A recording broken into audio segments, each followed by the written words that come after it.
Atėjo šventė į mūsų kiemą. Mums duoda parduoti šitą BMW kemperį. Jisai yra be 1 cm 9 metrų ilgio, su 4 vietom, 5,5 tonos, tai ką mes turim, tai vadinasi C kategorija. Šitas gražuolis turi 200 litrų vandens. Tai 200 litrų maždaug bus kokią savaitę laiko tikrai galėsit gyventi. Kuo jisai išsiskiria nuo kitų tos klasės konkurentų, kurie turi dėšis? Tai jisai turi tokias bagažines, kur gali atvežti slides, ir čia yra dvigubas dugnas.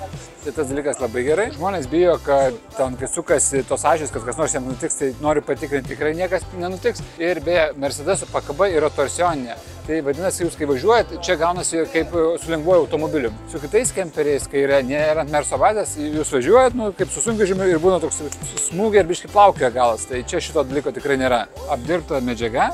Ant durelės, tai vadinasi šiluma, triukšmas, jau izoliuojami. Labai gerai, kad čia yra skardos lakštai, tai jūs jau galite mes dėti beleką, vis tiek nesugadinsit. Ir ši čia irgi tokia izoliuota medžiaga, tai vadinasi, jeigu atrimsit, ką nors, jinai nenusitrins. Aišku, jeigu jūs atrimsit į tą pusę ir važiuosit, tai tikrai pasitrins. Nuotikų nuleidimas, begeliai ir bagažinė, labai didelė. Galite netgi daryti sistemas, kur ir motoroleriai, tokias dėžės galite išsitraukti, bet jie įsitraukia va šitaip iki tokio ilgio, tikrai būna tada, labai tvarkinga, labai daug visko galima susidėti. Be abejo, aišku, langai įleisti, markizė per visą ilgį ir ant stogo, jinai yra brangesnė negu šiaip ant šono, dedama ir su apšvietimu, duris su stumokliu, kad taip neparvažiuotų jumis, kai jūs darot. Ir įėjimas labai platus. Ir labai yra gerai tame, kad čia yra labai žemas slenkstis. Tai jūs, jeigu motorolerių norėsit susivaryti ir kažką sunkiau, bus mažas kampas ir čia bus labai paprasčiau. Ir jisai labai aukštas yra. Dėl to aš manau, kad jūs ne tik motorolerį, bet ir motociklą galite susivaryti, nes ant aukščio jums bus gerai.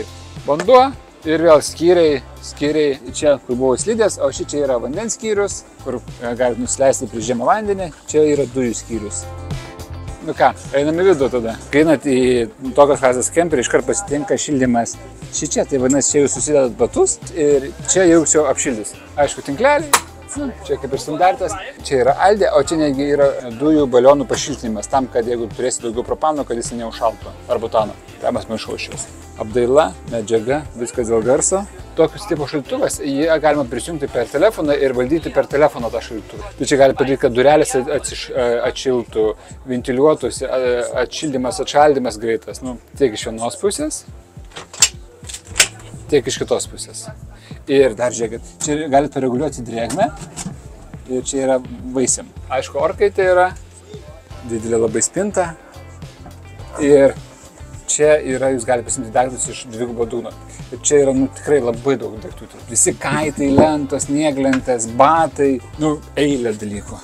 Čia irgi dvigubas dugnas. Vat matot, žiūrėkit, mano koja čia, o aš galiu iki tiek įdėti. Tai va tik tiek, realiai telpa. Virtuvės zonai tai čia vientisa, toks akmuo, orkaitė ir aišku, visi tinkleliai, tiek iš vienos, tiek iš kitos pusės susidengia. Ir žiūrėkit, kiek daug visokių skyrių. Pipirams. Čia irgi. Jeigu mažai buvo, tai ir galima ir čia.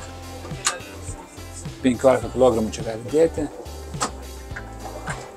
Čia irgi. Čia dar. Jūs įsivaizduokit, kiek čia visko. Ir šiukšlinė. Čia visokiam smulkiam dalykam išmesti. Nes šiukšlinė yra ir prie durų. Dar čia pažiūrėkime. Čia dar yra dvigubas grindis. Čia jau turėtų būti techniniai skyriai. Jo, techniniai skyriai. Čia vandens bakai. Beje, kaip sakau, 200 litrų. Pažiūrėkit, garderobinė vis. Ir aišku, visur stalčiai. Čia nieko nesutrukdysim, žinom. Tualetas atvartas su šildomu, čia galima rankšluosčiu susidėti ir kažką tokio ir pašildys. Bet atkreipkite dėmesį, kad čia yra radiatorius, gyvatukas ir čia viršų dedasi rankšluosčiai. Tam, kad iš karto šiltų. Kosmetikai susidėti. Apšvietimas, visur Aldė šildymas ir aišku, žiūrėkit, čia galite užsidaryti duris tik nuo čia, tik nuo čia. Ir čia turi tokį labai didelį erdvų vonios kambarį. Ką, čia turim dar drabužiam, jo. Ir čia dar drabužiam yra, vėliau kiek. Žiūrėkit, kokio storio čiužiniai, matot, ir jie yra ant tų tokių specialių spiruoklių, aš dar ant tokių nesumėguojas iš tikrųjų, tai manau, kad tikrai labai gerai. Kriauklė vientisa, nėra kažkokių užlenkimų, užleidimų ir, aišku, dėl kosmetikai.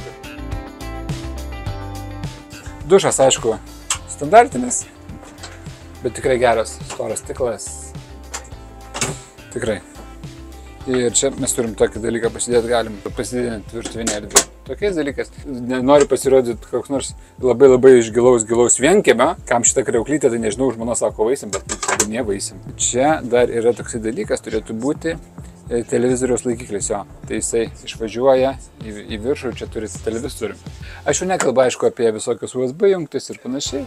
Čia Mercedesas kaip ir, nenoriu sakyti, kad standartinis, bet standartinis. Čia, man atrodo, 170 arklio galių ir 200 arklio galių. Dar vienas dalykas. Atkreipkite dėmesį, jisai visas lygus, visas grindys yra lygas. Jūs netgi galite eiti pasivaikščioti. Iš tikrųjų, tai aš vakar, kai važiavau su savo kemperiu, tai sustojau.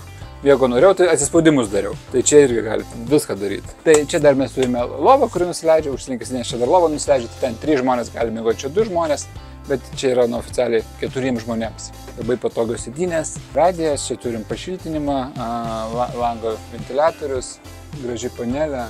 Čia daiktams susidėti kolonėlės normalius, dar laikikliai padelių.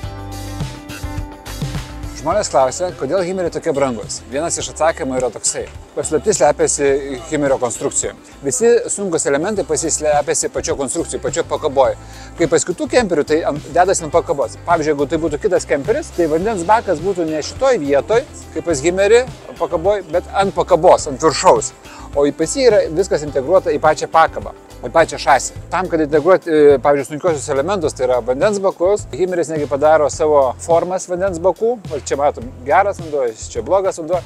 Ir ant galinės ašies padeda. Dėl to kemperis pats susibalansuoja labai teisingai, nėra kažkokių tai užmetimų, svyravimų ar kažkokių tokių elementų. Jūs tikrai visi matėt triumą, nežinau, 80% kemperių yra kažkur tai po sėdynę padėta. O šičia irgi įmontuota į grindis, į tas dvigubas grindis. Tai dvigubose grindys yra triumą, nes čia yra 20 litrų vandens, yra įdėti ir vandens bakai, būtent į dvigubas grindis. Ir akumuliatorių skyrius irgi yra dvigubose grindyse. Svorio centras yra žemai ir jis yra ženkliai stabilesnis. Dar kitas elementas, aš nežinau, ar aš galėsiu parodyti jums, bet ateikit. Pas Himeriai yra alko važiuoklė.